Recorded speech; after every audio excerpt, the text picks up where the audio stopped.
Welcome to Rentability. I'm Marla and you're listening to episode 3.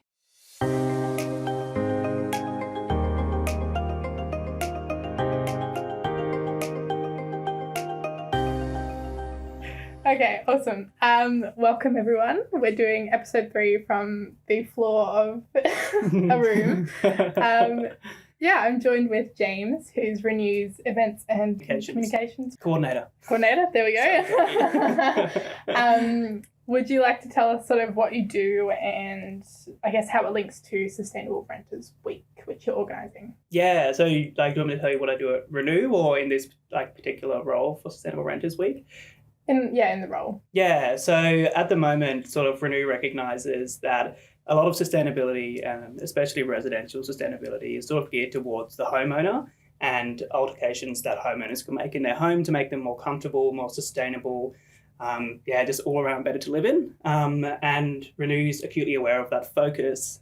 So Sustainable Renters Week, which will be happening in December this year, it's going to be looking at ways that renters can be more sustainable in their homes, make improvements to their homes, but also how renters might be able to reach out to their landlords to ask to have sort of energy efficient systems installed, point out some rebates to their landlords. So I guess it's also a series that'll be tailored for landlords who are looking to make their rental or investment property more sustainable, but are not sure how to go about it. So you should come along and see what's possible. We'll talk about how to interact with your tenant and what rebates are available in your area. Sweet.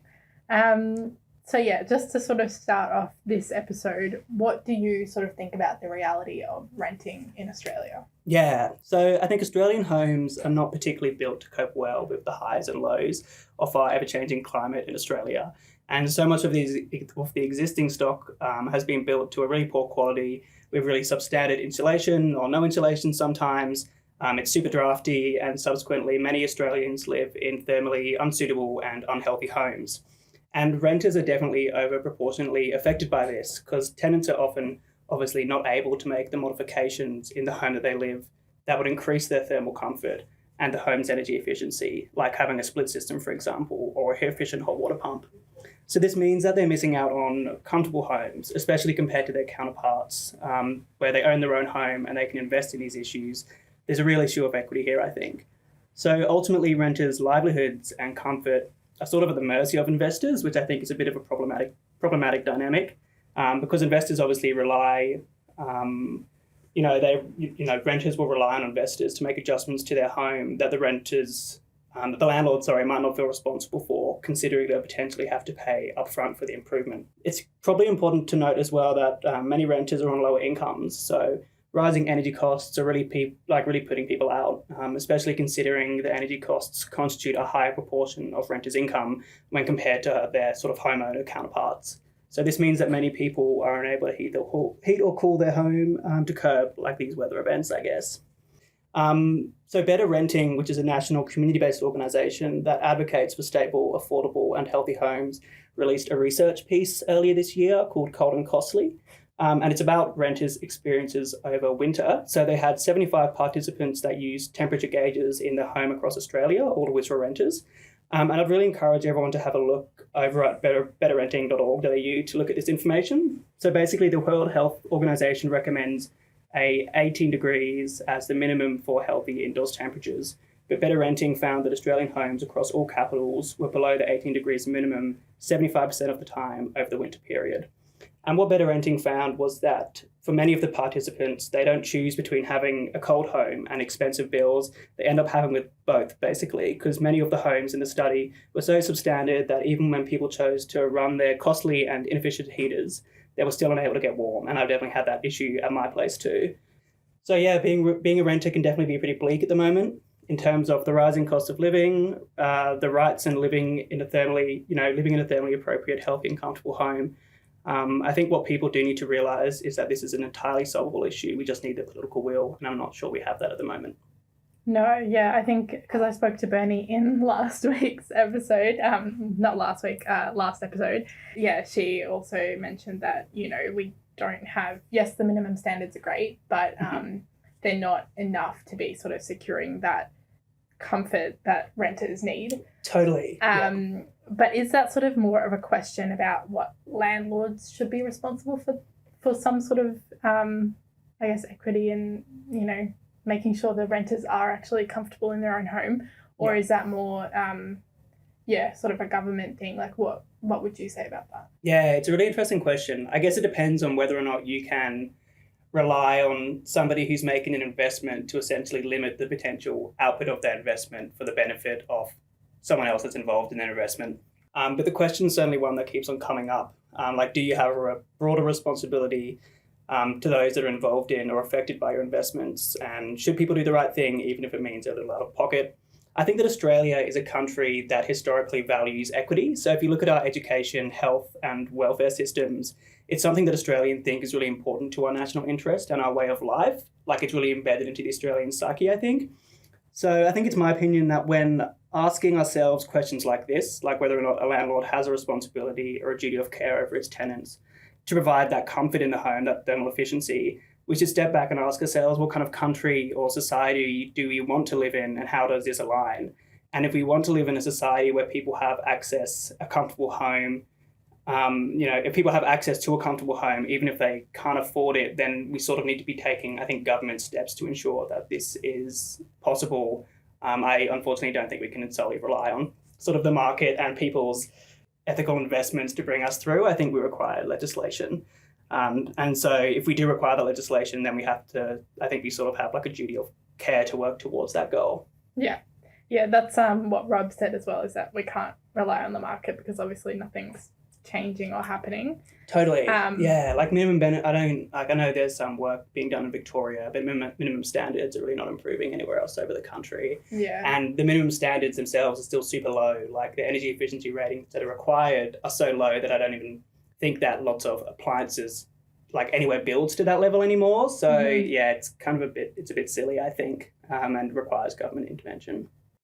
So while we're waiting on change, there's still so many renters out there right now. What would you say to them? What do you sort of wish you knew before you were renting? I think it's really hard, and I'd love to say that because I am renting, and I'd love to say that I'd do things differently. The rental market's so tight at the moment, and I think people, like myself included, they're sort of just forced to take whatever you can get. And if you're fortunate enough to get anything at all.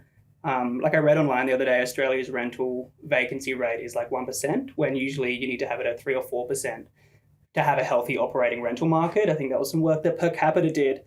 It's really hard. But I think on the whole, things to look out for would be what kind of heating and cooling the landlord has, what kind of split system the landlord has, if any, how airtight is the place. Be looking for really drafty places. That can be one of the main ways that your home sort of is too hot in summer and too cold in winter.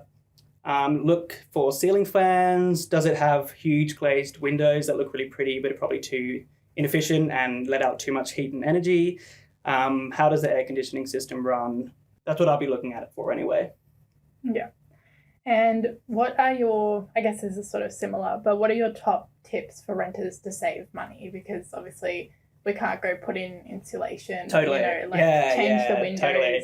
Yeah, it's you can't do that structural stuff, right? Yeah. So it's got to be that really DIY stuff. And then annoyingly, you probably still often need your landlord's approval. But I would look at draft proofing, because there are ways you can do draft proofing by just sealing sort of doors and cracks and little spaces in the window that will drastically improve the comfort of your home, but doesn't cost much, just takes a little bit of time. So that's the main thing I'd be looking for. Maybe if you've got big windows that are transferring energy to and from, I'd look at getting some heavier curtains as well to stop that flow of heat or cool. I think that'd be the main things. It's definitely a start, but yes, would be awesome also to reach out to your landlord if you can. If you feel comfortable. Totally. And what we'll do as part of our series is we'll get together a little letter that you can use as a template to send to your landlord. So hopefully that's helpful. Yeah, definitely. We can attach it somewhere or attached to the notes. So we're hoping this episode helps you live more comfortably. That's why we've asked other renters, thanks to your suggestion on Facebook. And I'll be reading out some of their responses next.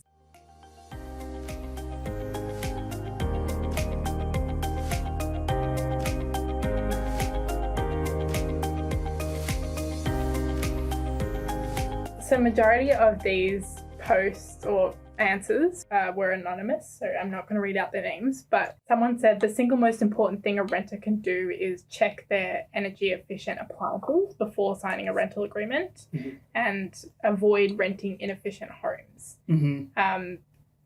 Yeah, I mean, I didn't do that when I moved. No, I didn't do that either. And yeah, I mean, of course, it's so fantastic to be looking for those energy efficient systems. Like, that's really important. But sort of like what I touched on before as well, sometimes there's just not a whole heap of supply out there of homes and stock that do have energy efficient systems. And I'd love for that to change. I think it is something that's slowly changing. But yeah, it does require sort of those government rebates and that landlord activity to make it happen. So but yes, totally agree with sentiment of that. I think that looking out for energy efficient systems will save emissions and then subsequently save you money. They also said to lodge a complaint if it isn't up to scratch. Yeah. I don't know. Do you know how to do that?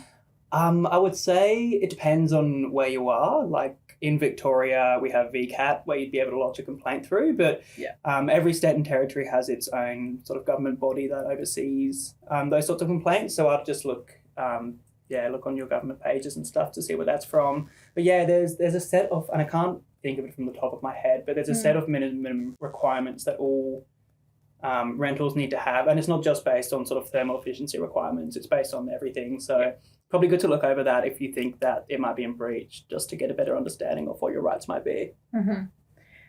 This next one I thought was really cool. She says, planting trees to block summer sun is a cost-effective method renter can use to build shade. That's an awesome idea.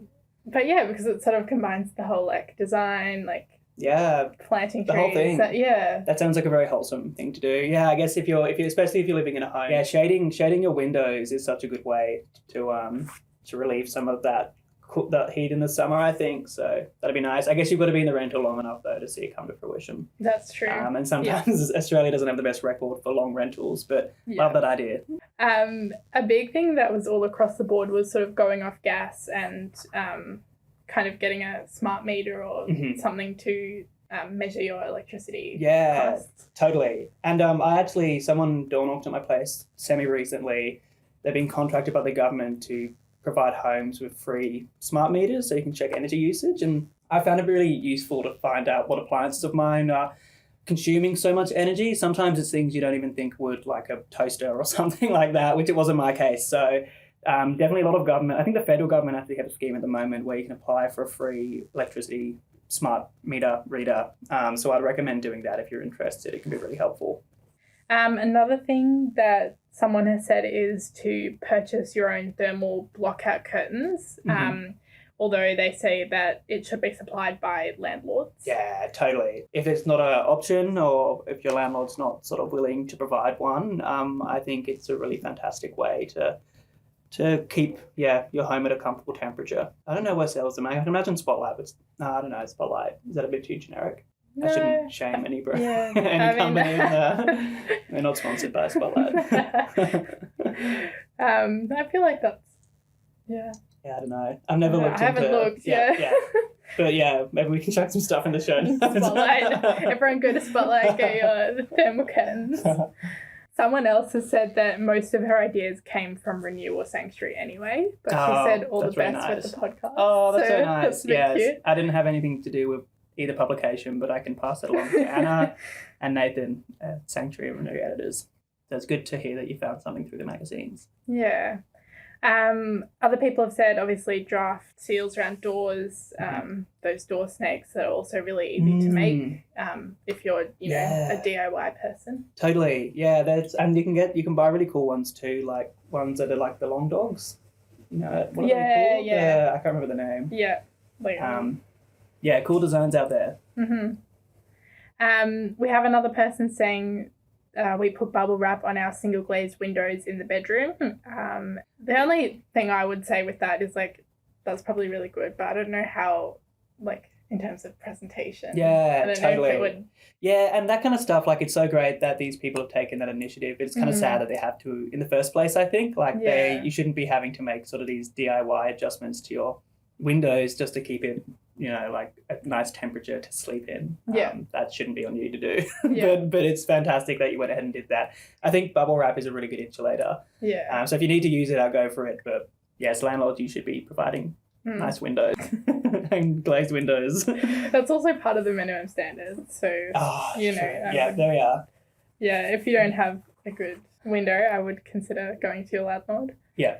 Someone else said they recommended a Raven RP1 door seal, so basically like a draft stopper. Oh, yeah, cool. Yeah. If you want to get more technical. And then we've also got a couple of people sending in some websites. So they say their neighbours are pretty pro at this stuff and they created a website to share their tips. I haven't really looked at this, but I will show you because there's a little, I really like cats. So, look, it has a little cat for thermal comfort. That's so cute. Oh, look at it. Yeah, that's reason enough to check out the website. What was that one? Really? Smart Renting? Smart. So the website's called Smart Renting. Yeah. We'll probably link it in the description. Yeah, that's great. For you guys to check out. And is it just sort of different ideas on how to... Yeah, basically. Cool. So there's different, you can go through lighting, thermal comfort, hot water, appliances, food storage. And I think just sort of on that, one recommendation I'd have, and maybe you were going to mention it already, is the My Efficient Electric Home Facebook site, Facebook page. Are you gonna give it a shout? Give it a plug? I haven't yet, okay. But yeah, this is where all the tips came from. Yeah, so. Totally. It's a huge community of, I guess, homeowners and renters alike in Australia who are looking to keep their emissions and their costs down within their home. And they've got great ideas for renters. So just go to the search bar and type in renter or leasing or tenant or something relevant, and I'm sure you'll find plenty of good ideas there too. Awesome. Well, thank you, James, for joining us. Thanks for having me. Definitely, if you're listening, come to Sustainable Renters Week in December. It's going to be good. Big plug. We will see you guys at some point. If you haven't listened to the other episodes, please do. They'll give you some good insight on the minimum standards. And just before we wrap up this episode, just wanted to share with you something that I forgot to mention here, the EcoMaster short tutorials. We received this as a tip as well, and they're basically short YouTube videos you can watch, and it will show you how to draft proof, how to be a green renter, so go check them out. I'll have them linked as well. And for now, on behalf of Renew, thank you so much for listening to Rentability. It's been such a pleasure, and we will see you all real soon. Bye!